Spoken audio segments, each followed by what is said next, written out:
Hello guys, Lunar here, and welcome back to another Destiny 2 news and info update video. Today we have some information about farm exploration start times, beta closing times, classes, genders, soloing the inverted spire, and weapon stats. All that is coming up in this video.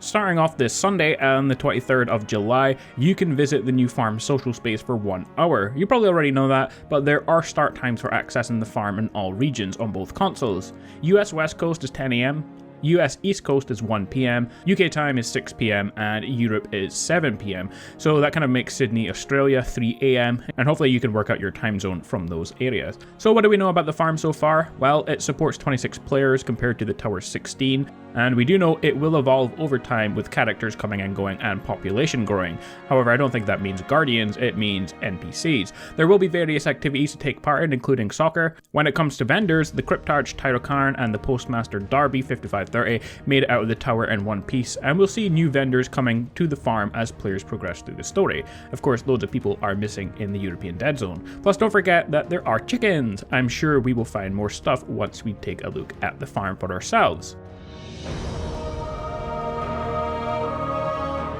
Now, the beta official end time seems to be a bit conflicting, as it's the exact same time as you can visit the farm, so it's unclear if the time will be extended by 1 hour, or once the beta is finished then you can visit the farm after that. Although, as far as I know, you have to do the first mission to get to the farm, so maybe it's a case of you can only visit the farm if you've done the first mission. You can't decide to start the beta going straight to the farm. I'm not sure who would be doing that, but maybe someone who wants to switch characters really late on, but they haven't done the first mission yet. I don't know, I will keep you updated as we find out a bit more. For many people, playing the inverted spire is of course better with teammates, but if you wanted to play and just look around for glitches and explore the Nessus, then your team might not want to do that. Fortunately, there is a way to do the strike solo on PlayStation 4, thanks to some ingenuity back in Destiny 1. If you're a new player, then this might be something you've not seen before. While you're in orbit, press the PlayStation button and go to your settings. You can select the date and time, then date and time settings. Change the date to a different year. Now keep in mind that you want to change it to something obscure, as you will be put into a game with other people who have changed their time settings, but of course anyone else who's doing this might also be looking for glitches. Go back to the Destiny 2 beta and select the inverted spire strike and click launch as normal. Now when matchmaking, you will search for opponents who are in your time zone. Of course nobody's going to be in your time zone, so it will just launch solo after a little while. So now you can explore as long as you want. In the beta, you might not have noticed, but you can in fact play as different genders. But when you start a new game, it chooses genders at random, and so you have to go back and load it back in to see the different ones.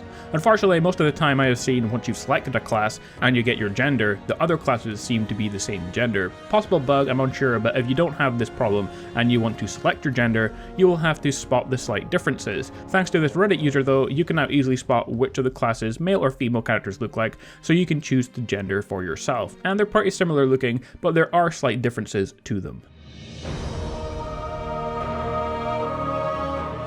If you wanted to know the best weapons in the beta for each type, all weapon stats, and what weapons get kills the fastest, then check out this awesome spreadsheet from Mercules904, who has put a lot of effort into figuring out all the data. You can look through it yourself for any info you want, but looking into it myself, I found a couple of interesting things. The Guardian's health is 70, and your shield is anywhere between 116 and 131 armor, so that makes up your 200 level Guardian power. I thought it was interesting to see how that worked out. The weapons can get the fastest kill is the Copperhead Sniper Rifle. Of course that makes sense. For guns most people use though, like rifles, SMGs, hand cannons, the SMGs seem to be the best choice. Of course all stats fluctuate based on loads of factors, but in ideal circumstances the SMGs seem to be your best choice. So loads of cool stuff you can get from this spreadsheet. I'm sure it will be updated in September with loads of other guns. Well, that's about it for this video. Leave a thumbs up if you found it useful and subscribe for more Destiny 2 content. Remember Guardians, stay awesome, and I will see you all next time.